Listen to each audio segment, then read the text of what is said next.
after the season got underway with what was a rather interesting battle on the effectually circuit of Sebring. Today we head to the high banks of Auto Club, and it's going to be intriguing to see how things will play on now. Arjuna Kenkipati joined alongside by special guest commentator Brandon Traino. Brandon, this is, well, what IndyCar is all about in many ways. High-speed American open-wheel racing. Talk us through what we're going to be in for here today. Yeah, this is going to be quite the exciting race, Arjuna. Really excited to see how these guys race. For those of you who don't know, Auto Club races kind of like a NASCAR style, Daytona or Talladega, where everybody's pretty much in one big pack making moves. The bottom lane might fall away a little bit. People might try to fight for the top, but you know, it plays out. And that is, of course, what always makes these races so interesting. Now, qualifying has literally just gotten to an end. We are trying to get you to the grid as soon as we can, but as some will know, a couple of hiccups with us getting into the session means we are slightly delayed with getting this coverage underway. I do know that we have about 24 drivers in this race and getting ready to get underway. Sort of strength of field of just under 5,000, so it's a healthy field that's going to get ready to go racing. Let's see if we can dive our way down towards the starting grid. Starting from pole position at the front of what is a private label team height 1 and 2, Connor Harrington will be alongside his teammate Jason Brophy, and then Jacob Oster representing Team i5G is alongside Marco Brazil with just 0.07 of a second, splitting the top 4 drivers. Robert Malechka and then AJ Mosselman, 5th and 6th positions, with 7th going the way of Adam Crane, and going to be Satellite Racing, Pat, Alexander Russell and Kevin Burrell representing the rest of the blue and red, and then Brendan Lichtenberg on the edge rather of the top 10. Adam Blocker and Seb Alexander just missing out in qualifying. They'll have some work to do, and then Rashad Craig, Nicholas Sudik, Carl Klendworth, David Porcelli, Matt Taylor, Brad Newman through the top 18, then Aaron McQuarrie, Robin Glennick, James Allen, Mayata Batsuda, and then Lucas Lodato alongside Philip Krause, who is the only driver who doesn't get a qualifying time onto the board. And Brandon, he's going to have some work to do from the very back of the pack. Yeah, he's in the back. I don't expect Phil to be there that long. He should be up there relatively quickly with how this package races here. So the cars are off and away. Brandon, we've got a 95-lap race. Now, what's the fuel window that we should be in for here today with these cars? I know, of course, we will probably be talking a decent amount about fuel saving as well. Yeah, I think it's about 35 to 38 laps, if my math is correct. So at least a 2-star per year. Most of these guys will probably be pretty quick to go to a higher fuel map and start saving fuel from the get-go. So, in terms of tires, let's see if we can take a look at the track conditions. 51 degrees Celsius. Well, what does that mean in terms of Fahrenheit? 124. How much concern are we going to have about tires over the course of those fuel windows? I think tires are going to matter quite a bit with this track temperature. It's pretty hot. I know the i5G guys were testing in a little bit of a cooler weather, so this will be interesting for sure. Tires will definitely be. How do you think your teammates are going to go? Of course, you're going to be biased. I can't ask you for a winner because you have to say Jacob Oster or Brendan Lichtenberg. What can they do from 3rd and 10th on the grid? We'll have to see. We didn't really get much time to test for this, so hopefully they got something together pretty quickly because I wasn't much help. Well, the good thing is, of course, that these drivers probably do have something to fall back on, given that this sort of racing not unfamiliar, but it's going to be a pretty frenetic race. 95 laps thrown onto the board. It's Connor Harrington, Jason Brophy, private label team height 1 and 2, and instantly work together. The green flag drops for round 2 in 2024 season 2. Marco Brazil chops in front of Robin Malechka as in through turns 1 and 2. They'll file. Satellite Racing trying to hold off Adam Blocker, who's already up inside of your top 10 as we get our way back onto this track straight away. But I expect that trainers of these drivers going to be smart, I guess, at the start of this race. Yeah, like I said, I expect a lot of these people to save fuel. A lot of the smarter guys like Rob and Jacob here are probably already in map 5, just thinking about the long game here. Here's the look on board with Marco Brazil as we truck our way to the line. Now he'll throw it to the inside, not just of Connor Harrington, but of Jason Brophy as well, and he'll slide his way potentially up the track and just slide his way into the lead as well. And it's one of the things that you got to watch out for. Dirty air, Traino, such an important factor at this track. Yeah, the good thing about Auto Club is we have plenty of lanes to choose from. As you see, they span out top to bottom here, just looking for clean air. They've already kind of migrated towards the top already to the will probably be preferred groove with these track temperatures because of how tight the car might be on the bottom. A lot of these guys are pretty much probably going to just fight for the top here, but anywhere you can get cleaner is going to be really important. And seemingly already 3 wide at the front as Connor Harrington chops down low and feeds the draft back to his teammate Jason Brophy, just trying to hold off Marco Brazil, who's now up high in that bright yellow machine, and will have to try and find his way back to the front. Ultimately, I think like you said with Phil Kraus, we're not expecting many of these drivers to want to lead every single lap. And speaking of Kraus, by the way, trying to work his way forward, he's only up to 19th so far, still has a long way to climb. In some ways, I feel like, Trano, it's actually harder the further back you are to work your way forward, just because of how much dirty air there is and where everyone's trying to go. Yeah, you're absolutely right. There's trouble. Yellow flag flies, Phil Kraus stays out of it, and well, that's the other thing about staying at the back. They can sometimes check up like that and 3 cars come together. I think we were on board with Phil there, and he had a pretty good a view of that wreck, as you pretty much jinxed the field there. Oh, come on. Now we're doing producers' curses here on RaceSpotTV. Trano's joining all of the fun. Let's see if we can... Ooh, that's a very damaged car. Cycle back a little bit further back in time because it was all building. Matt Taylor was the one that we saw with the car that was clearly not going to go straight anymore. The other cars that were involved, Robin Glennox and Brad Newman, and all, as I'm sure, Trano, they were all trying to work on the in-car tools. Yeah, they were probably fighting a little bit of a tight scenario. I don't think a lot of these guys were anticipating this hot of a track temperature, but as you see, I don't really know who that is. Gets up into Rob, just aero washes probably from the car in front, probably a little bit, I should say not enough weight tracker there, and just kind of loses the nose and washes up into him. So, unfortunate incident there. Let's see if we can jump on forward. So that was Brad Newman, the car down low. That really then you can just see the understeer hands fighting the slide up the track, and then Phil Kraus did not just well to avoid being involved in what was happening in front, but the other thing you always have to remember, Trano, is in an incident like that, you've got cars from behind who might run over you as well. Yeah, absolutely. It's a good thing everybody was kind of paying attention there. We didn't have any ARCA brake scenarios, so good on the field there, as we have a lot of people pitting here quite early, actually. Are you surprised by this? Only 3 drivers stay out, Harrington, Brophy, and Brazil at the front. Yeah, there's not much to gain here. They only had a couple green flag laps. They're just topping off to maybe getting a better fuel advantage later on in the race. But anybody that pits here will be pretty quickly back to the front, I would imagine. See the race off the lane, and guessing as well, given that tires, we don't have a limit for them here in this iRacing IndyCar Open Series. Not necessarily going to be too worried about how many sets of Firestone they put on, although Jacob Ost has been held in the box for way too long, so I'm going to assume that he may have a speeding penalty, although eventually he goes off and away. 12.7 seconds. Now, am I correct, Brandon, in thinking front wing change? I can go ask him if you want. That's the great thing about having I can go jump on his spotter stand really quick if you like. But that's the only thing that would make sense, right? I just don't know where he would have gotten any damage from. Yeah, he might have just barely touched somebody at some point. The front wings here are really sensitive, so any slight damage, and the virtual pit crew likes to replace it, even if it's not really a hindrance to your overall speed. Just making sure. Car looks pretty good. The green and gold, the number 4 entry that we see right now. Don't forget that you... Oh, there you go. Trano's asking. Jacob, how's it going? We noticed you had a very long pit stop. Can you explain what happened there? Now, we can't hear him, unfortunately, so Trano's going to have to relay us some information. Oh, so you didn't have a wing change or anything. You were just kind of enjoying the view. Understood. Thank you. Love it. Oh, remarkable. So that's interesting, but I guess it also goes to show track position here at Auto Club, not that important. Yeah, he seemed to be just enjoying the fine views of the California mountainside here. And speaking of enjoying the view of Jacob. Look at that handsome little fellow there. Looks quite animated right now. Are they having a serious conversation?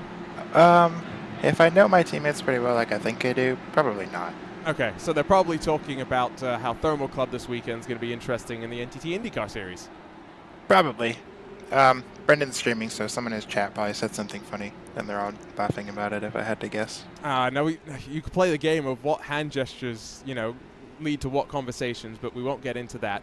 First caution flies early, so hopefully we don't get into that situation where, you know, cautions and that can be somewhat difficult.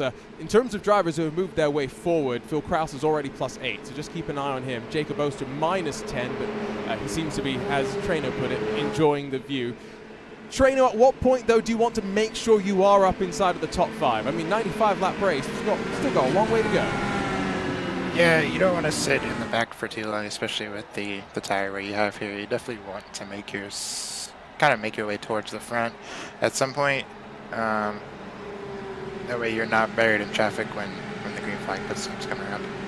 Fingers crossed that we do get them pace cars off and away, and so 7 laps in the books in this 95-lap affair. It's still private label team Hype 1 and 2, albeit with a bit more chopping and changing at the front than maybe some would have expected. Marco Brazil 3rd, AJ Musselman's up to 4th, and then Crane, Blocker, Burrell those behind as back up to speed we get, and just building up that energy as well. Single file restarts. Traino, how do you flip the switch between going to these modes when you of course started the race 2x2? Yeah, you just kind of let everybody do their thing, get these cars wound up, so to speak, and kind of see how people are, whether they're being aggressive or they're saving fuel. And then once you kind of realize what everybody's doing, you can pick off the people who are saving fuel if you want to go to the front, or you can just continue to ride in line like it seems like most of these guys are doing, and just save some of that precious fuel. Now, we were at Sebring last week, of course, here at Auto Club for this coming week. Next week, we're going to Mugello. Have you had the chance to try it out yet, Traino? I have. Shameless little plug here. I was building the setup for the Apex Racing Academy data pack, and I must admit it's quite fun to drive. It will certainly be interesting to see how it races, because parts of it seem like it's not really wide enough for but alone 2 cars.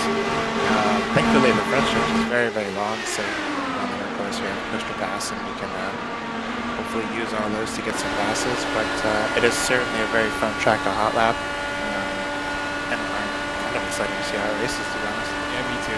The reason I asked is because if you hadn't tried it out, I was going to tell you that's what you should go and do after this, because it is, honestly, you know, people will tease me for not racing very much, but AI racing there with an IndyCar, it's not easy, but it's possible. I think it's going to be fun to see how tire compound will work next week. Did you get a sense for that? I did. It's really interesting with the alternate compounds, how much understeer they have on the hot lap. It's got to be just because of how cold they are. And the primaries need heat for sure as well to get up to temperature, so they struggle for quite a few laps just to even get up to temperature. So it's probably going to be an alternate heavy race, but it should be interesting and people have to put on the back, especially on the first couple laps. That's what we like to hear. And of course, after Mugello, it's Sonoma, so that might be a little less popular. And then Texas, Long Beach, and Barber. Quite a fun run to see us to the end of the first half of the season. Now, chopping and changing a little bit further back for the likes of Rashad Craig, Jacob Oster. Still see up front, Marco Brazil's working to try and displace the 2 private label team hype drivers. But there went Jacob Oster 3 wide up the inside of Alexander Russell as well. As Seb Alexander. Now he'll get 1, but he won't get both. And on the exit of the corner here, he's now got to try and hope that he gets the draft of those in front of him. And Traino, how much can he work with teammates? You know, we've got Harrington and Brophy up front. How much will Jacob be trying to communicate with Brendan to try and draft and help each other? Yeah, they'll definitely be working together as the race progresses. Brendan's the type of driver who will kind of just sit in the back and sort of wait for the big one to happen if it ever happens, but he doesn't take risks very often, so he's probably just sitting there riding. Jacob's probably picking off one, but towards the end of the race they'll definitely be working together like the private label team guys are at the moment. So up the inside, this time of Rob Malechka, so slowly working his way forward, still waiting for Phil Krause to crack the top 10, but he's been able to crack the top 14 as just check up front.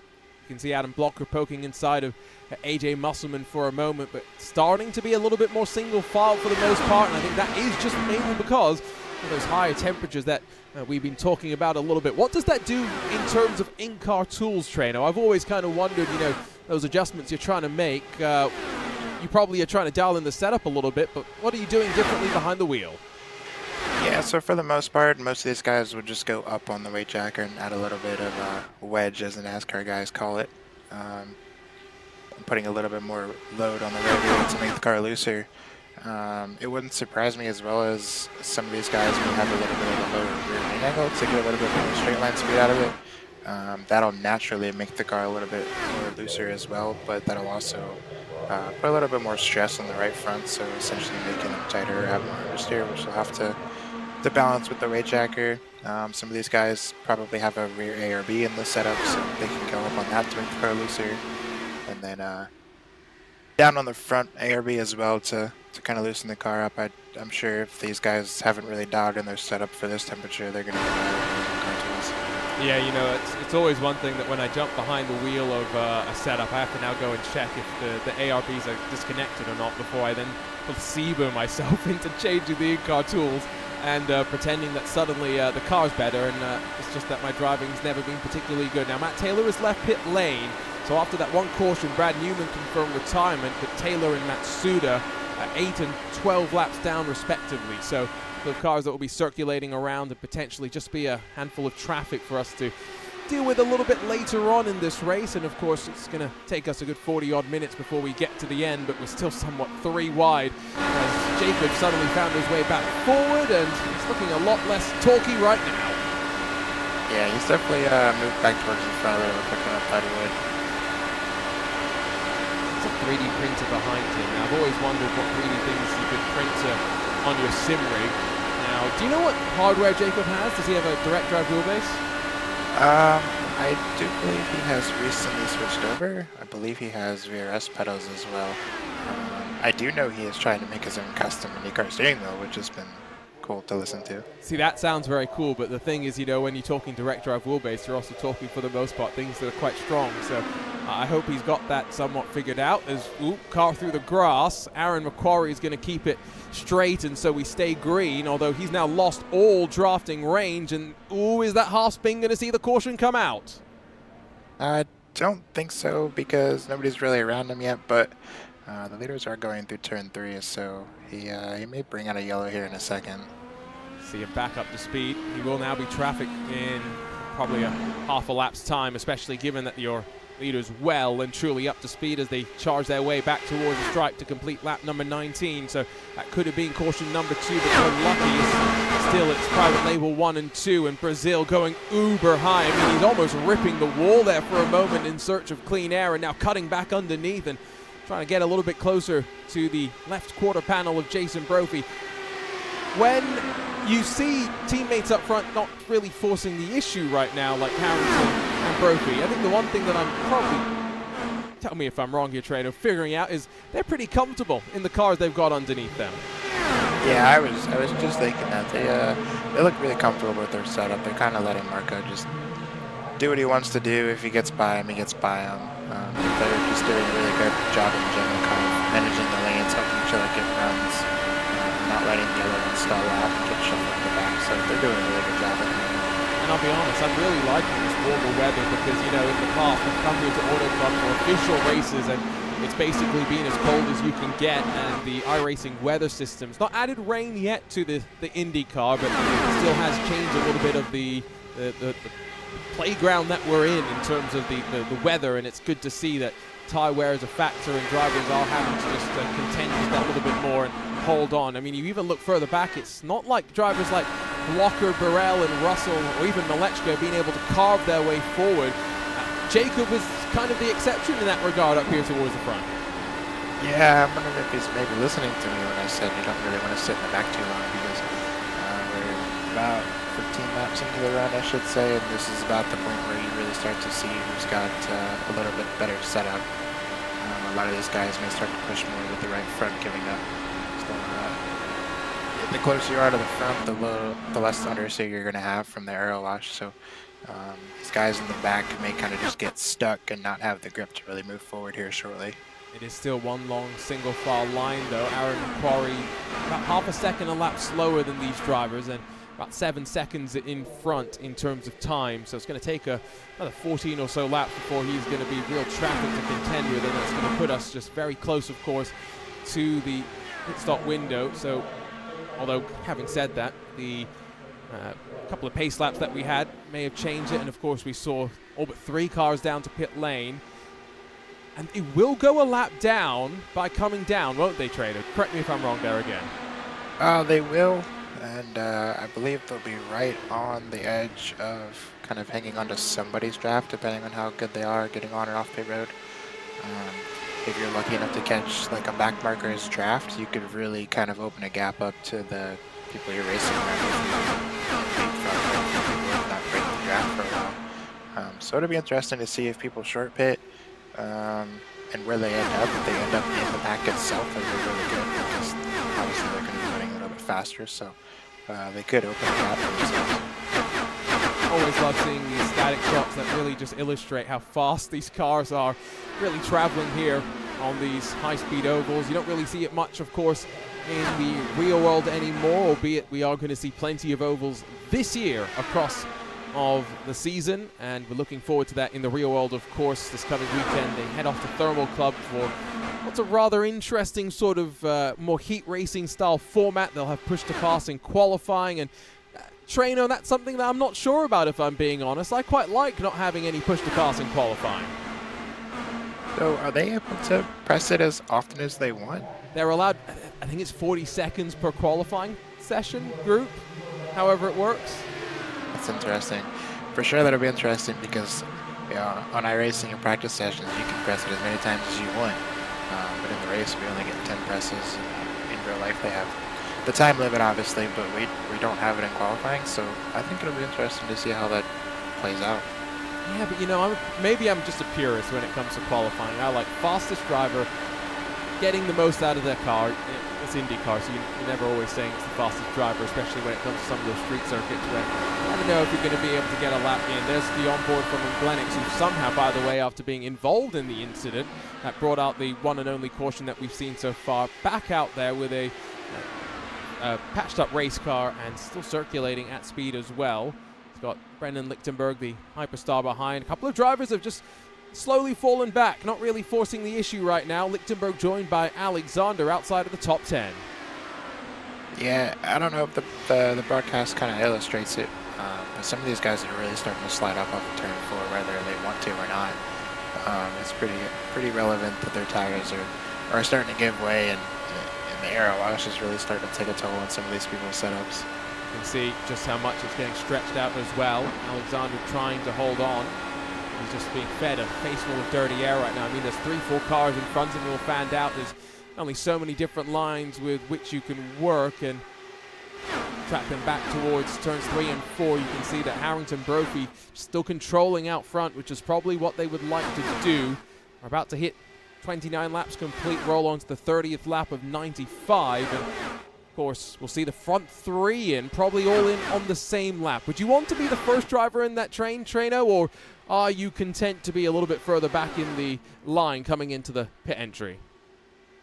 Me personally, I would like to be the first one in. I would definitely like to be able to control where I brake getting under pit road. I definitely wouldn't want to be held up by somebody, but then with that, you run the risk of being run over from behind, so kind of dealer's choice, I guess you could say.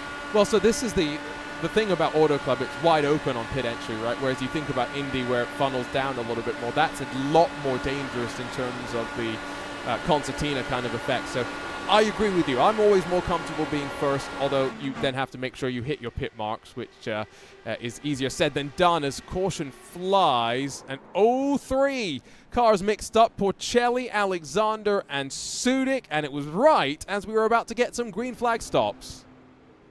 Yeah, this is another classic case of commentator's curse here, talking about green flag pit stops and yellow flag comes out. No, that's just bad driving, Lewis McLeod will say. We'll take a look at it in through turn 1 now. They'd already lost a bunch of time to those in front, and Nick Sudik up the track, David Porcelli down, and Alexander in the middle with nowhere to go. Yeah, I'm not sure if there was just a miscommunication. It definitely looks like Nick expected but Nick also looked like he entered lower and then moved up, so they kind of just really met in the middle.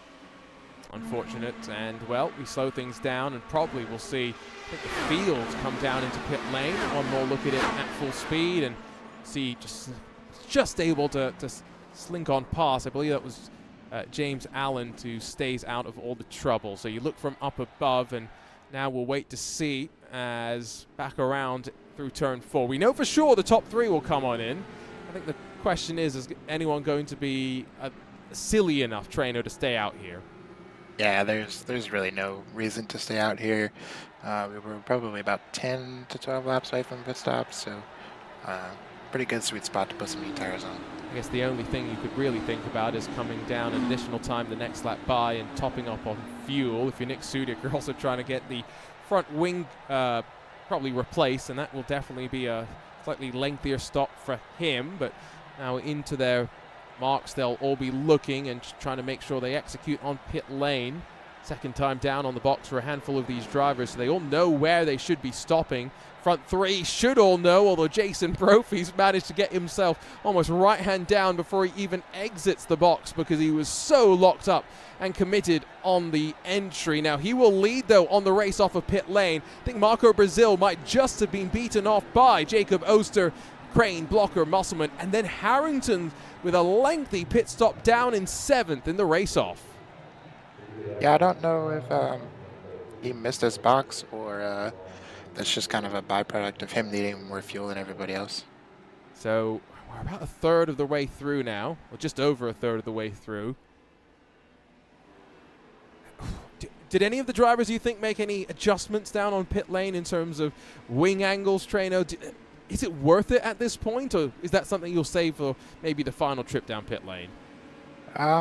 Some of them might be experimenting here, adding a little bit front wing if their car's too tight. But most of these guys probably are just kind of staying where they are. Maybe make a slight air pressure adjustment here and there. But I believe the track has gotten a little bit warmer since we started.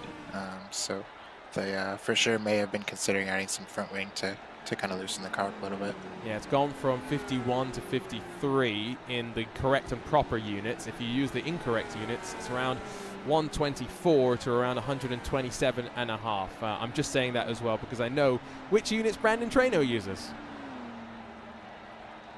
Right? Yes, I am a, what is it? Imperial man? Incorrect, man. It's why, Brandon, I have to say, every time your i5G teammate, Zach Campbell, does something well in the Porsche Esports Super Cup or in the IMSA Esports Global Championship, it's all about him bringing Imperial units up to the top.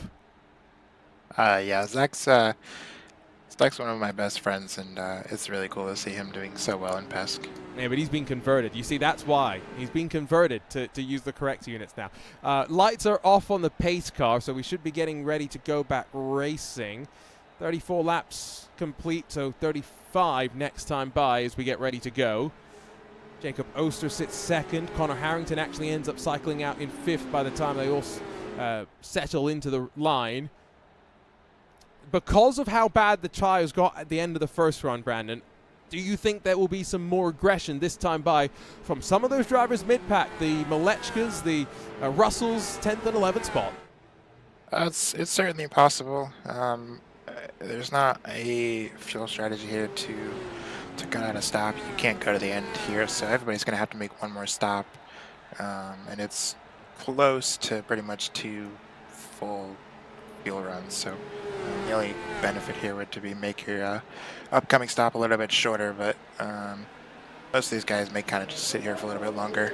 Well, off and away, back underway at the Auto Club Speedway, round 2 of 2024 season 2, and a big jump there from Jason Brophy, who really held Jacob Oster for a while, but it's really behind that the gaps have opened up. Brazil defensive as both Crane and Harrington really try to launch the offense on the exit of turn 2.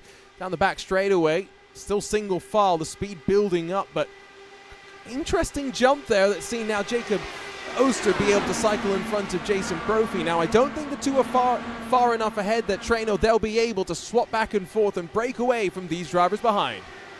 No, once the group of 3-4 cars behind them gets sorted out, they'll catch up pretty quickly, but them two swap drafting for sure will kind of hold them at bay for a little bit, but give it about 2 or 3 laps and they'll be all grouped right back together. Connor Harrington sails around the outside. Adam Crane almost sailed right into his left side pod, and now into turn 3. Doesn't have to defend with Brazil and Blocker behind, back and forth. This lap seems as though 3/10 or so going to be cut out of the margin that the top two were able to build up on the opening lap, but with fresh tires at their disposal, no one really taking the impetus on this restart to fire forward. If anything, drivers that you may think would go aggressive, Rob Malechka's back to 14th and just sitting and waiting, and I think probably based on that, Traino, he's expecting more drama coming up a little bit later on. Yeah, he's either expecting more drama or he's trying to be Scott Dixon and just save a ton of fuel and play a really good pit strategy game here. So if I know Rob, he's probably lap 5, just vibing to some weird Spotify music. Do you listen to music while you race on the ovals? Not on the ovals, but back when I first started and the Daytona 2.4 was a thing, I listened to music during that race and people thought I was quite weird for it. Well, I used to always listen while I was practicing. It was just something about my, whatever you call it, it was difficult for me to just sit down in one place for a long amount of time, and so music kind of helped with that. I never could do it during races, although I swear to you, Brandon, your Apex Racing team teammate, Maxime Briand, every time we watch him on his webcams, he's just grooving back and forth, and it actually seems like he's listening to some proper French cat jam music in the middle of a big race. Yeah, I've noticed that, and Ben Fuller, who used to be on Apex, I believe, did the same thing, or at least did it while he was practicing too. All these talented people, except myself, listening to music while they drive. There's clearly a little bit of a pattern building up there. They've been really able to close up towards the front as Harrington and Blocker side by side, and Harrington chops the nose of the power slide number 2 as they filter back up now onto the banking in through turns 1 and 2. 56 laps to go, and they're 7 laps into the run, and so like Brandon was mentioning, there's not really too much to think about in terms of, doing much in terms of strategy, and it's not even gonna matter because caution flies. Harrington into the side of Crane, but the satellite racing car comes off the worst. Yeah, that kind of looked like they just ran out of room on the backstretch. Crane drifted up just a little bit and then they got hooked together, but that actually sent Marco to the inside wall somehow. I didn't see how that part happened. And he's got a lot of damage, so let's check it out from his perspective. You can just see Harrington's there, Crane maybe doesn't get the call, and that's a just instantaneous yank over to the left there from Brazil. Almost seems as though he got tagged. Yeah, I don't think he did. I think it just came off the corner really weird, and his sudden jerk of the wheel to avoid the wreck just spun him out. He might have had a lot of weight jacker in that as well, to be fair, which probably explains it. But everyone else gets through relatively safely. No real arca brakes to speak of. And now, a couple of cars on pit lane. What would you do, Brandon? We've got 55 laps to go. We only really got 8 laps on that run. Are you coming into the box? Yeah, you might as well come put some fresh tires on again. We have unlimited sets, so there's really no penalty here. Again, you can't make it from here on a full save. I think you're still about 10 laps short on fuel, so if it does go green to the end, it could be interesting to see if somebody kind of runs long and then doesn't take tires and just does a splash and dash at the end. Okay, I can't even imagine that given how much we've been talking about tires in these warmer conditions. Now we'll see another race off of pit lane. This time, can Jason Brophy get on the brakes and not be as locked up and pointed in the right direction? Yes, this time he's a lot more formed up, although maybe a little bit deep. It took a second or so for his pit crew to adjust and for him to go up on the jacks. Blocker's off and away, but he's not going to win the race off. It's instead going to be Brophy ahead of Oster, then Blocker, Musselman, Craig, Glendleworth, Kraus, and Russell. Now Connor Harrington sitting for an awful long amount of time. I'm not sure if that's going to be a car that's going to roll back out there, although 23 seconds, that's a relatively short damage fix. Yeah, I would assume he had a front wing change and then maybe like a little bit of suspension damage, so he may have had I don't know, 20 seconds of required repairs. But he seems to be back and rolling, and we'll see how that car drives here in a couple laps. Clearly doesn't have any side pod damage, which I was kind of expecting that he might. No, I think he's trying to line up as per race control instructions that iRacing will be handing down. So Brophy, Oster, Blocker, Musselman, Craig. That's your top 5, and now Kyle Clandworth And suddenly Phil Krause finds himself in a really great spot. Didn't put a qualifying time onto the board, and when we get back underway, he should have 52 laps to try and carve his way to the front of the field. Now, because we've just had them down on pit lane, we go back to what we were literally just trying to talk about before the caution came out. Brandon, there's probably, like you say, going to be splash and dashes at the end. I'm not expecting anyone to be brave enough to not take tires, but because I think they will all want to put tires on, there's not really going to be too much actual saving. It's all just going to be, in terms of fuel, it's going to be about waiting for the time to really push the tires.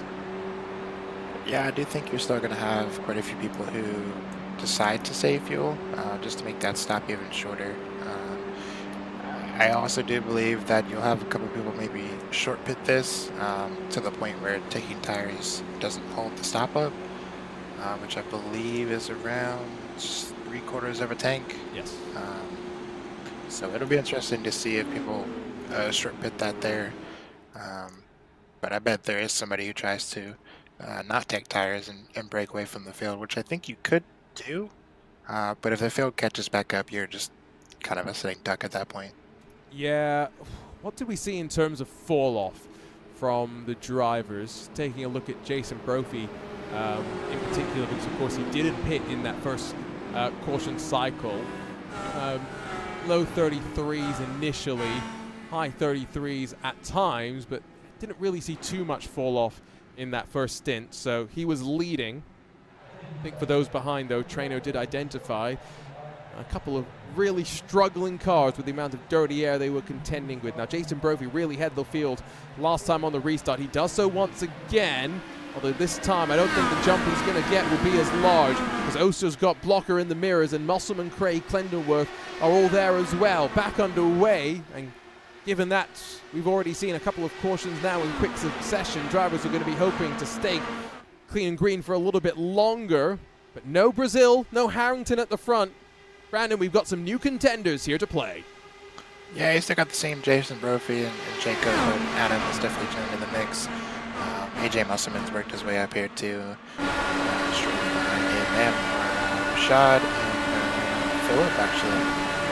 18 spots. It's going to be 20 spots gained by the end of this race. I'll just mark my words on that. We'll finish up inside of the top 5 of things at least go as they have been so far. Next time by 50 to go, as Krause sends it past Clendenworth for 5th position. That was a big old lob, and now Clendenworth not going to get the draft to be able to cycle back in front. Krause sees the opportunity not just to look down low on Musselman, but to try and search past Blocker as well.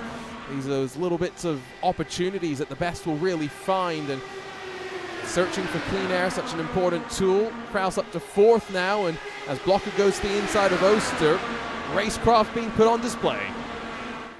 Yeah, Phil's being really smart here, picking the bottom lane where most of everybody else is kind of 2nd to 3rd lane. He's just going where they're not, trying to get the least amount of cars in front. But the downside to that is when he comes off the corner, he's not usually in somebody's draft, so the outside lanes might kind of pull back by him. But if he's lucky enough to kind of jump in behind somebody, he'll net a couple spots here and there and keep working forward like he has been. And 4 wide for a moment, but Clendenworth has to back out eventually. Blocker takes the lead out through turn 1, 49 laps to go. And still, with 16 cars left on this lead lap, you've got to say it could go in any which way, as long as you can keep control of these difficult conditions, given that you're putting so much load through the tires at these high speeds. And look at those track temperatures. Decent amount of wind as well, with the downforce stripped off these cars. Drivers are wheeling it, that is for sure. Brendan Lichtenberg fighting with Robin Glennox a little bit further back in the fight as well. These are drivers, of course, now like Connor Harrington, that are going to be trying to feel out how much damage their car still has. He might have got away with no side pod damage, actually, given that the car looks pretty clean. Yeah, he doesn't seem to be down on speed, and if he is, it's not enough to really be hurting him. So I think he's just kind of slowly working his way back to the front here. It's already almost back up into the top 10.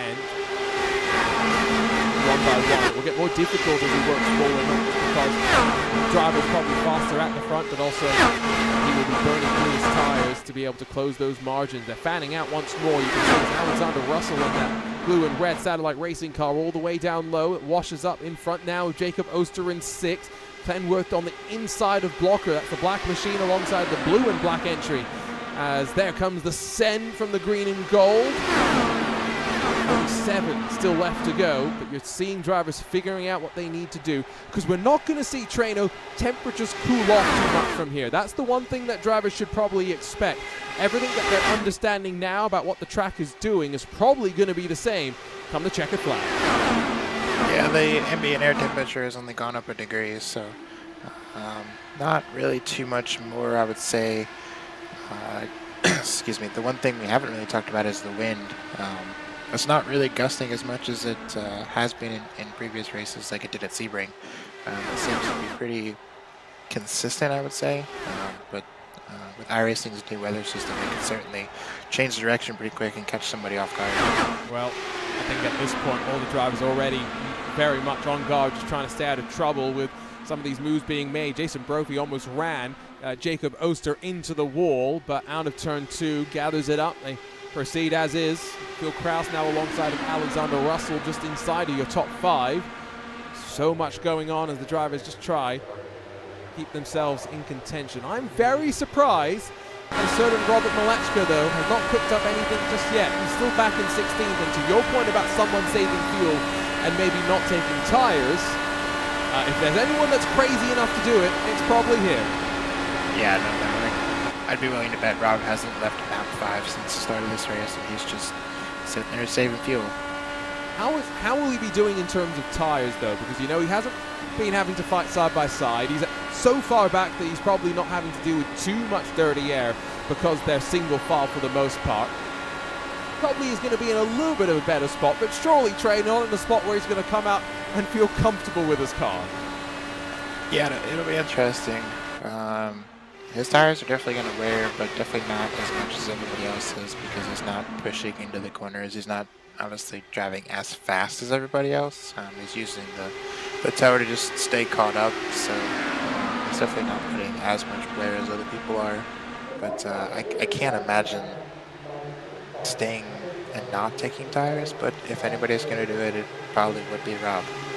That is Adam Crane, by the way, who tucks down onto the apron to stay out of the way as he goes another lap down and brought his car back out onto track after the incident, but he's not going to be getting maximum points out of this one, that is for sure. He leaves the mantle now to Kevin Burrell, to Alexander Russell to still continue trying to push, and of course Russell still up there in the lead pack and trying to make himself known.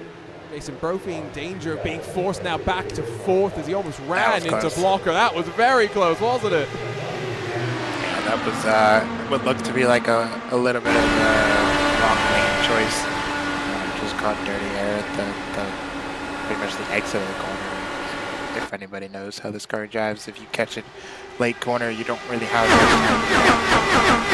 didn't make contact. At least it didn't look like it.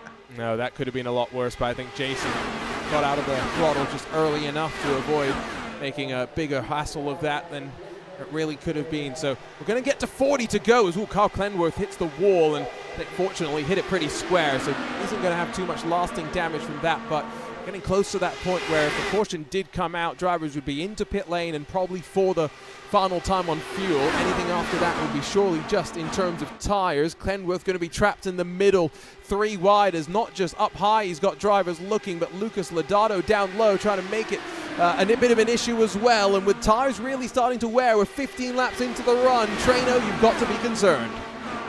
Yeah, if you're struggling now, it's only going to get worse, and people who are fighting understeer and really washing up the track are just going to continue to struggle, and it's just going to continue to get worse. So we may have another incident where a car from the inside slides up to the car on the outside and causes a wreck. But as you see, a lot of these guys are fighting for the top now. It seems to be where everybody is sort of migrated for the most part, unless you're leading. It just helps the car if you're struggling with tightness to not have as tight of a radius, put a little less stress on the right front, and hopefully kind of put a band-aid on your car, if you want to say that, if you're struggling with handling. Yeah, and if you ever are struggling with your handling and you're trying to build some more speed in your setup, well, I don't have a good tip for you there, but what you can do is join an iRacing session with AI, turn it down to as weak as possible, start at the back and train. Now, if you really want to feel special, fly through the field. I certainly am not speaking from experience. It sounds like you're speaking from Oh, I experience. don't know what you're talking about. Never done that It sounds before. like you've done that quite often just to make yourself feel like you're actually racing on this game, which you never really do. Never would do that. Okay. You can also make them impossible to actually pass, because something I didn't really know until somewhat recently is that they're not necessarily bound by the confines of the setup that you have. So if you've got a bad setup, well, tough. They don't have to deal with it. Yes, I can attest to this. The iRacing AI for the IndyCar are aliens on steroids. They don't feel the effects of the aero wash. They fly through the corners like 20 miles an hour faster than you ever could consider, and they are just insane to try to race against. Yes, but if you just set them to race by themselves at a track like this, you can actually get quite realistic racing to what we're seeing right now, where 2x2 off the corner, they were 4 wide for a moment on entry. There's a lot going on, 36 to go. As mentioned, we're at that point, another caution flies. We'll see them into the box for what will be the final time. Kraus to the inside of Brophy, his teammate, but Blocker even lower, takes the lead back once more. Phil Kraus has gained 22 spots and now in contention for the lead. 3 wide once more. How tense do you guys get when you're 3 and 4 wide as Alexander Russell forces the issue? Because a lot of the time, Trainer, we look at the webcams and there's no expression on the face. Yeah, these guys are probably cool as ice right now. As you see, Jacob's pretty relaxed. I would definitely say if this was lap 90, the heart rates would definitely up a little bit more. The wheels would be, or I should say the hands would be moving a little bit more. Definitely a lot more aggressive moves, but this is pretty typical for these guys. They've all raced together quite often, and they pretty much know each other's tendencies. And this is the normal, if you will, for them. It was really great this past weekend in the Prodigy Racing League, which we were covering on RaceSpot, albeit on Race Room, where we saw Kamil Pawlowski win and secure a ticket to the Atlanta Motorsports Park, where he'll drive a Radical SR1.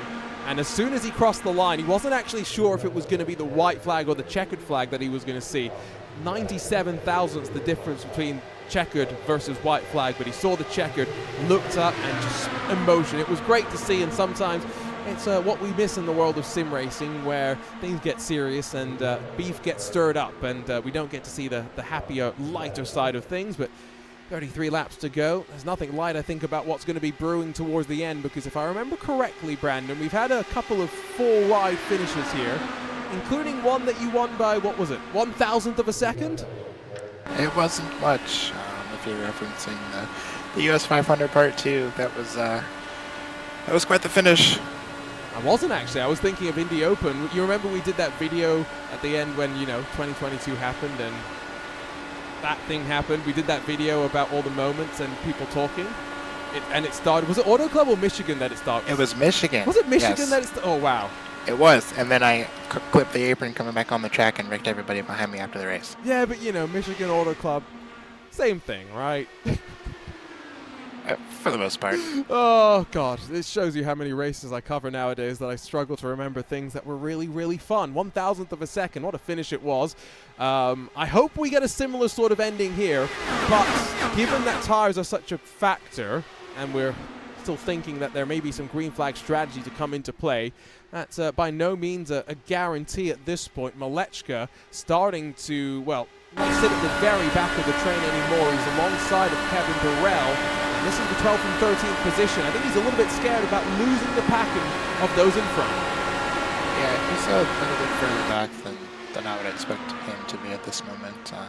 We are definitely in the fuel window, but I do think it's a little too early still to try to undercut this and pit for tires. And you are wondering, by the way, where all the alternate camera angles are that sometimes we do have here on RaceSpotTV. One of my computers decided to break last week, and we've thrown this broadcast together, but in a way that apparently I have to hear myself talking not once, not twice, but 3 times. It is very, very distracting, and I hope I haven't said anything too silly as a result of it, but we will endure for 29 laps of what is bound to be more intense action and more intense as we get towards that cycle on pit lane. I apologize, Trainer, but because I have had to be listening to myself in triplicate, I forgot how long you said the pit window was. I believe it's about 35 to 38 laps, depending on how much you're saving fuel. I don't know for certain, but what will be interesting is if these guys can stay in this pack after the pit cycle, everybody being on a decent amount of like kind of low fuel and fresh tires, everybody will be making much more aggressive moves and quite more erratic. So if we can get to that point and have green flag stop, the finish should be pretty spicy. Yeah, and you can see the left, the stint so far in terms of length. Probably another 10 laps or so then before we see drivers down to the lane, and it will leave them with at most 18 laps to go. If you're one of those drivers that was saving some fuel, can you maybe bring that down to maybe 10 to go? Because the Ghost, a big move down low, is 4 wide at the line, but not for the lead because Carl Clenworth's got a pretty solid lock on that right now. It's Brophy, Blocker, Oster, Russell. So searching for the clean air behind and fanning out now. Conditions, we keep talking about how they're not probably going to be changing too much. Grab another quick look at them. You can see that wind that Trainer has referred to a few times.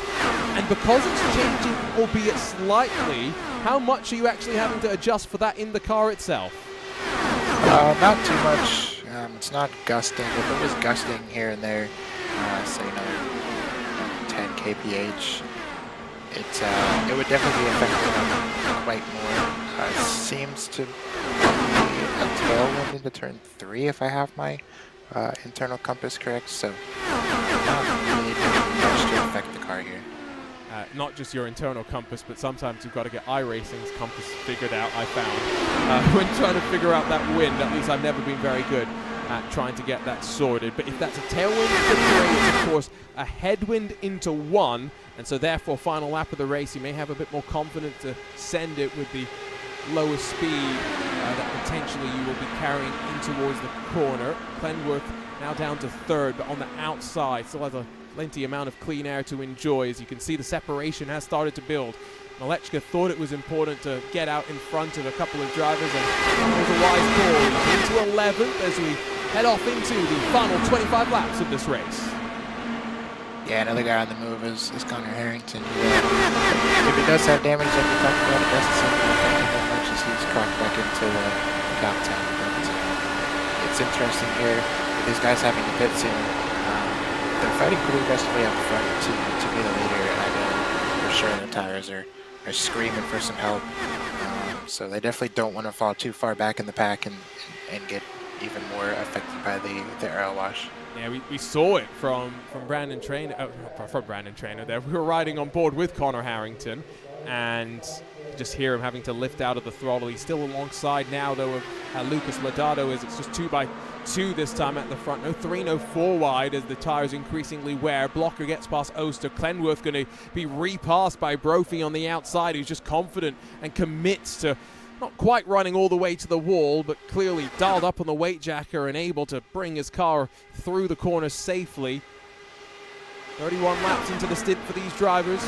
Maybe another 10 laps at most, as mentioned, for them to run their way through the rest of this race. There's no chance if we get a caution right now, right, that someone's crazy enough to try and not come down to pit lane. Please.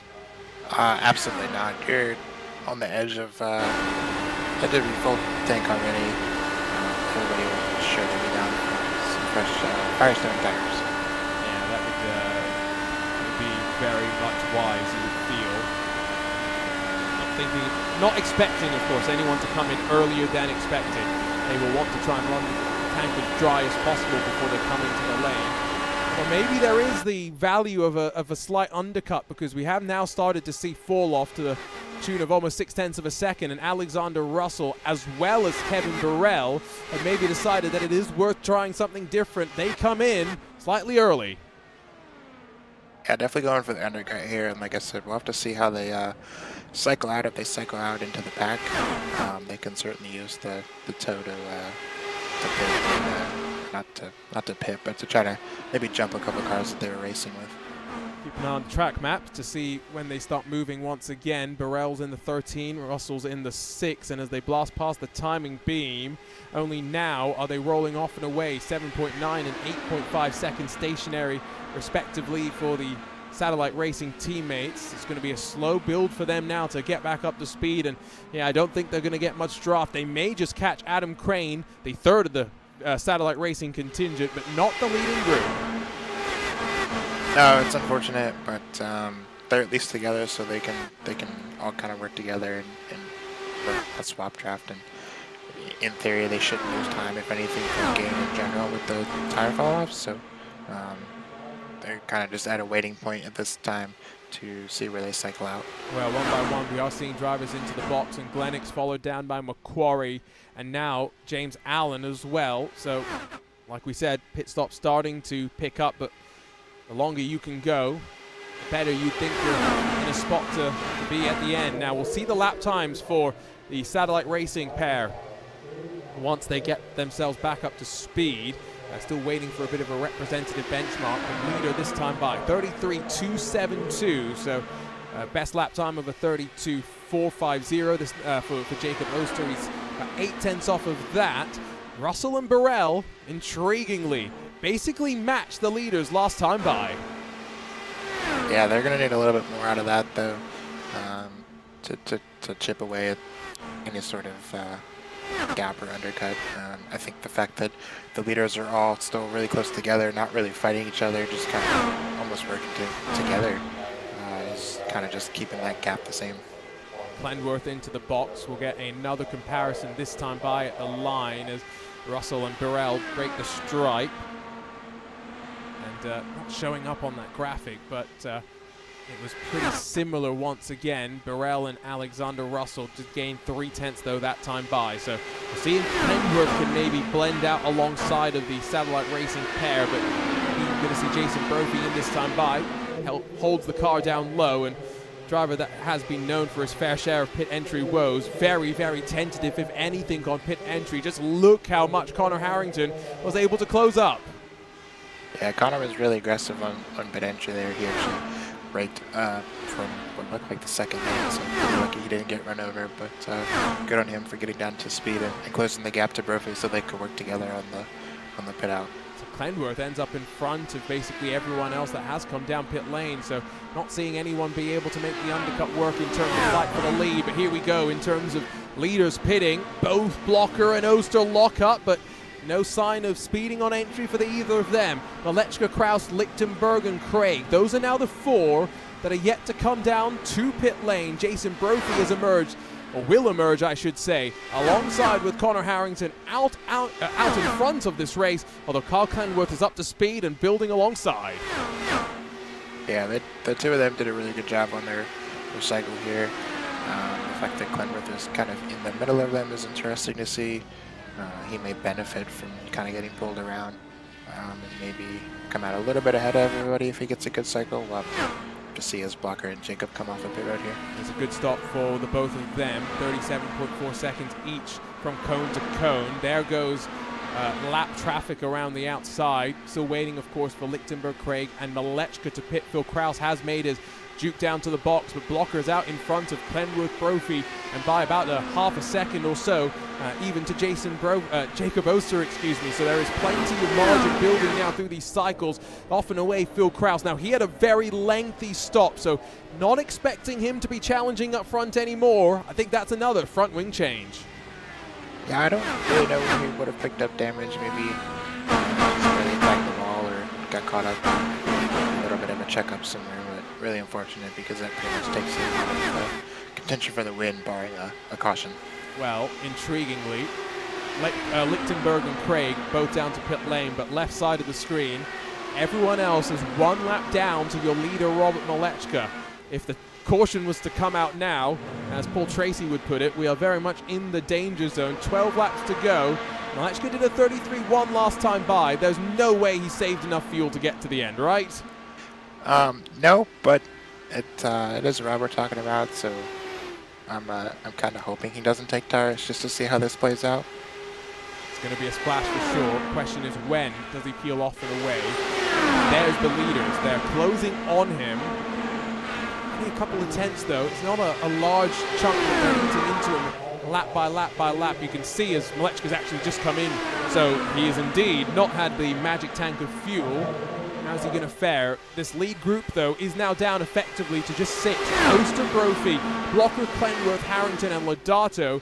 Musselman, Russell, Burrell, Unglenix, Lichtenberg, Macquarie, and Kraus are in all drafts behind, but have to really hope they can be slingshotted back into contention. Malechka has just hit his marks. Go up on the jacks, fuel goes in, tires go on, I think, as well, potentially, because he's a relatively lengthy stop. It's 8 full seconds for him. He's off and away. It's not going to be in the lead of the race for him, I do think. He should emerge, though, alongside of that second pack and still in contention. Yeah, he should be pretty close to jumping right in line with this pack. This may actually benefit AJ Musselman, who was on the edge of losing the draft of this pack. I'll end up merging directly back into half of the leading group as they tuck back to the line to what will now be 10 laps to go. We're slowly, by the way, nearing that point of no return where a caution will end the race, and drivers are all going to be very, very aggressive, you'd have to think, at this point. There's no looking back. Blocker from Brophy up front. Harrington now defends from Oster, chopping down low. Don't think anyone was able to do any front wing changes in that pit stop. Treno, it's all now down to them and figuring out how they place that car to be out front come the checkered flag. Yeah, everybody's on relatively low fuel and fresh tires, so these moves are going to be quick and aggressive. Everybody's going to be fighting for clean air and what should be the lead, and it's only going to get more intense as these laps take off. Harrington, Malechka, Lodato at the back of this pack are bridging AJ Musselman into this group, although I don't know if he's bringing anyone else with him, so it could just build in terms of cars at the front. They're going to go 4 wide in through turn 3. Clenworth for one, but sailed up almost into the wall and backs out of the throttle to cut back down low. Blocker will lead, coming towards 8 laps left to run in this one. Oster, Malechka, and Brophy then second, third, and fourth behind as the Wormman back down low and takes the lead. I'll put you on the spot now, Brandon. Do we get to the end of this race without another caution? I think we do, and if we don't, it's going to be a couple people getting together on the last lap, but I think these guys are good enough to get pretty close to the finish here without bringing out a yellow. Yeah, almost 4 wide once again. This time it's with Malechka joining the front, and he may actually have taken tires to give him the fresh grip towards the end of this race, because look how he just belted his way down low and now takes the lead across the line, fanning out once more. I mean, a wall of dirty air being fed if you're not inside of the top 4 running spots. Harrington in 5th now trying to find a way the long way around, the longest distance as well, Treno. Yeah, it'll be interesting. I don't think Rob's going to be able to hold this white line all the way around. I don't think his tires are going to allow him to do that, but it's going to be interesting to see who picks the right line and who moves forward and hopefully doesn't get caught up in somebody else's air wash and have to lift and then get cycled to the back as we go 4 wide into turn 1 once again. It's great to hear as well that you don't think that someone's going to be able to hold the white line. Now, I don't know if Malechka got a little bit sideways there or not, but he definitely ran a little bit high on exit. Clenworth going to jink down low, though. Thought about trying to make it 5 abreast, but there's not enough room even here at Auto Club.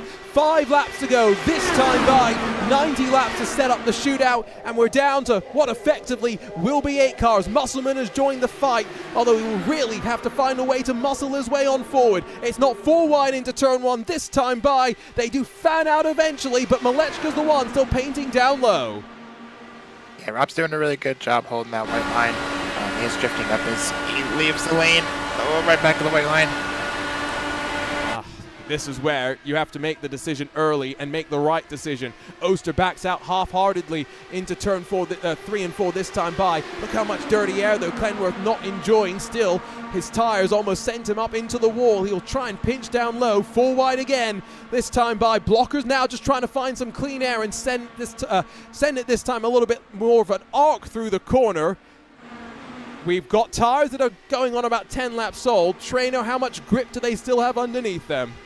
They're not going to have much if they keep making moves like this. They're essentially throwing haymakers left and right.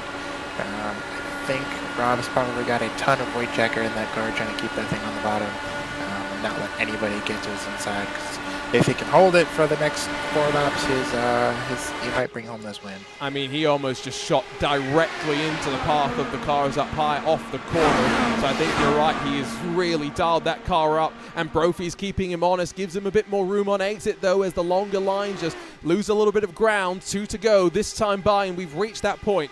No return from here. Next flag will end the race, whether it's a caution, whether it's the checkered. Clenworth is so committed to trying the longest distance around Auto Club, but once again Malechka breaks from the low line as they exit off the corner. They'll use the apron, only coming surely to the checkered flag on the final lap. Yeah, he's going to kill me if I jinx him, but I think Rob's in a really good spot here.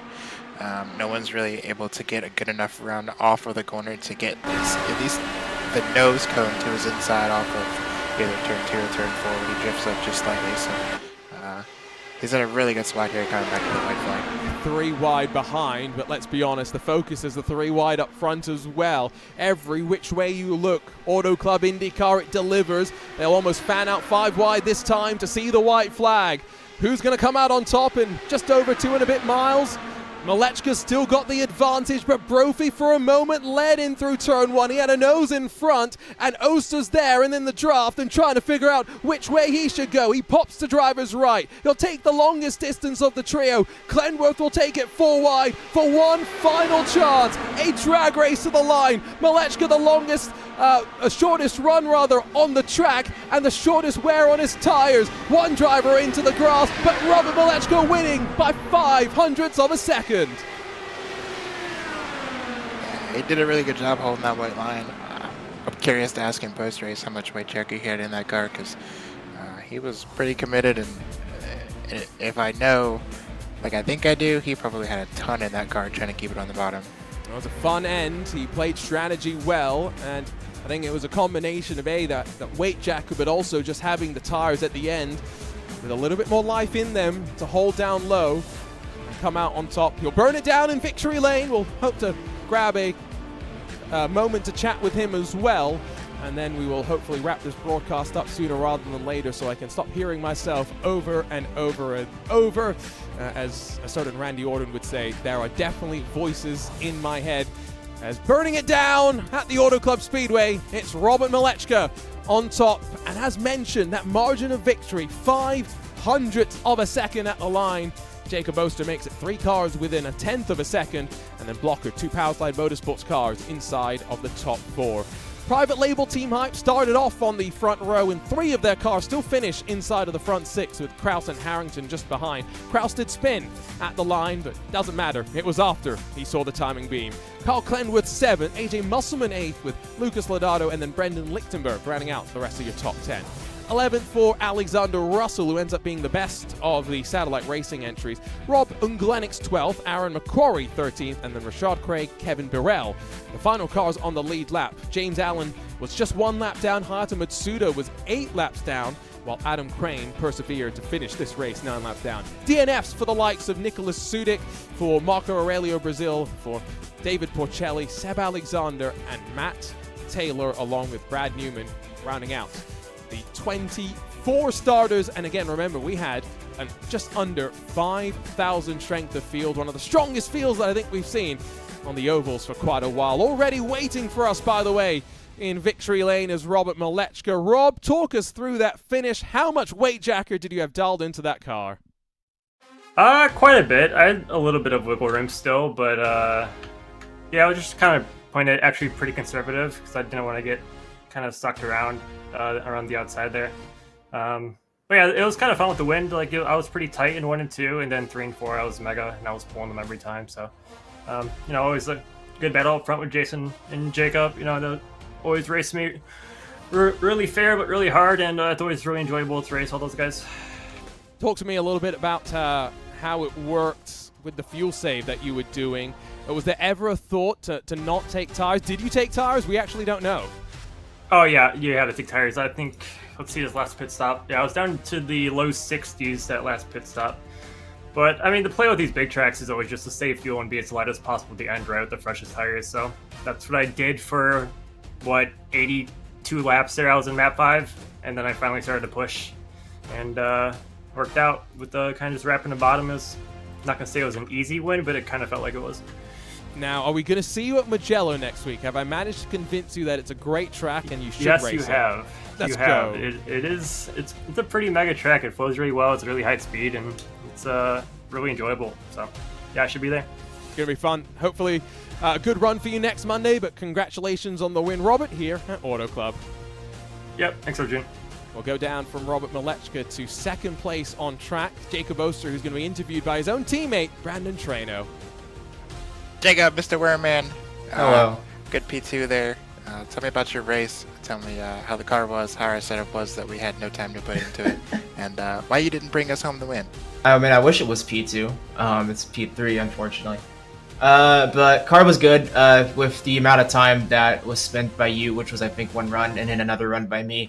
I made 1 change, and it kind of just ripped, and it was pretty good, and I didn't expect to be able to hold the white line as well as I could some laps, but it held down there quite well, and I just couldn't get down there when Rob got down there. And there was a couple times, but I would have probably wrecked all 3 of us trying to shoot a gap that was closing. So I never tried that. So tell me how the car was in traffic. We were kind of surprised at how hot the track was, but you look like you could kind of move through the field pretty easily. Was that the case? I feel like we could run the bottom a whole lot better than maybe besides like Power Slide could. A lot of people were missing the bottom. If you noticed, both Brophy, Connor, and I think Phil were running the bottom, then coming up and like straddling and just getting loose and going up a lane and a half and 2 lanes at a time. I never really had that problem. I was able to just kind of roll in even in the lead and keep that car planted and just kind of nicely coast up out of 2 and 4. The wind definitely made a difference at some points in the day. Yeah, that was a talking point as well. We were curious where it was directed you guys, whether it was making a headwind or a tailwind, or if it was affecting the car. But congratulations on your P3, even though I thought you were P2. And are we going to see you at Mugello? Probably, if I remember to run it. Somebody says it's fun, somebody says it's not. I don't know who to listen to, so It's fun. I'll have to run the laps. Does that mean you're going to race? I'll race if you race. No, I'm not racing. He has to commentate. He can't race. Well, he did it the one time. He can do it again. Yeah, that's a different story though, Jacob. But we'll bully you into racing next Monday. I've already done it to Rob. We're going to do it to you as well. Brandon, how good is it? Come on. It's good. I promise. Okay, I'll race next Monday. Fine, whatever. There we go. We've peer pressured another driver into joining us. Hey, on peer RaceSpotTV. pressure! Thanks for joining us, Jacob. Congratulations on the P3, and we'll see you next week. Thanks for the broadcast, guys. Always great to be able to peer pressure the drivers into doing our bidding. We'll make our way down for one more chat, quickly chat to Jason Brophy, who led for a lengthy part of the day and was up front for the most part. 500s at the end. Jason, what more did you need to come out on top? Better car. I couldn't keep with Rob through 3 and 4 every lap, and I don't think I could have done what he did. So, he ran it out longer, had a little fresher tires, but I kind of knew that whole last half of the race we were fighting it. It just wore too loose and too tight at the same time, and so it was a bit of a 4-wheel slide. Even with the light fuel, I just couldn't hang tight enough through 3 and 4 to have any sort of run at the line. Did you do any wing adjustments or anything during the race to try and dial the car in, or was it basically you were making the best of the bad situation? There was no wing changes or anything in the race. I couldn't make the changes I would have liked to. I don't necessarily know if there was more downforce out there on a lot of cars, but just the balance. Like, the car was fast, but the balance to do what you needed at the end just wasn't predictable enough. The weather was hot. It was a lot of fun in that sense. Sad to see it was still a bit of a pack race, but at least it was difficult to drive for a pack race. So. I was actually going to ask what you thought about that. We were kind of talking about how, during the race, we're not seeing the cool conditions that maybe we're used to in official racing here at Auto Club. But like you say, pack racing, what was the kind of... You say pack racing, but it was difficult still, right? So it was a difficult type of pack racing, at least, right? Yeah. There was still a lot of tire wear. You still had to be, aware of what you were doing to your tires. I typically wore looser rather than tighter, so I was keeping an eye on that. Being out front wasn't necessarily the best thing for me, but you really had to manage that stuff. I think, thankfully, never had to make a green flag. Oh no, I did make a green flag this time, but didn't have to didn't have any issues on pit road and stuff, and in the slick, it was, you know, it was tough. It was tough to enter from the bottom like Rob did. I couldn't have done that. You know, and Adam didn't do it. Rob, pretty special at what he did, driving that inside like that without taking more than he needed. You know, anytime he was washing up, I was washing up the same way, so it didn't matter. Like, he never forced me up or did anything in that last run. I just couldn't run him tighter than I did. So it's a lot of fun in that sense, but yeah. Hey, I mean, we love to see it. It was great racing at the end, and while we didn't quite end up 4-5 wide, at least we didn't crash totally across the line. Jason, congratulations on second, and I know we won't see you at Mugello next week, but hopefully we'll see you plenty more on Monday nights moving forward. Yeah, great. At least it's a road course against a Coke race, so I wouldn't probably be there either way. Oh, I don't blame you for that one. Jason Brophy joins us and rounds up our podium interview, so great to be able to chat to all of the drivers, especially since we talked to most of them about Mugello, a brand new track for us here in the iRacing IndyCar Open Series. And Brandon, are you going to be back on track for that one and out of the booth? We'll have to see. I have to maybe bribe my wife here, see if she'll give me some more iRacing time credit tokens. But no, we'll see.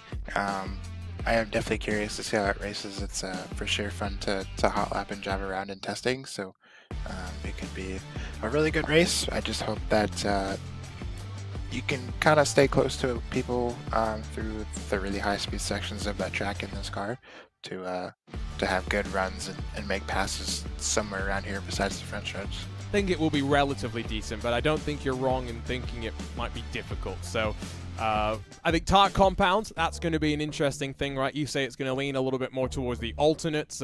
It's going to be about when you use the primary compound of tire and how the undercut and overcut works as well. But I guess for another Monday night, it's time to say goodbye. Looking forward to heading over to Mugello next time out, but high-speed American open wheel racing never disappoints, and another thriller at Auto Club. This time, yes, a little bit stop and start with the couple of cautions that we did have, but ultimately 500 split them at the end. Always great to see a photo finish. Brandon Trainer joins myself, Arjuna Kankipati. Thank you so much for your company here on RaceSpotTV, and we'll see you in a week's time with a brand new track for these drivers to enjoy. See you then.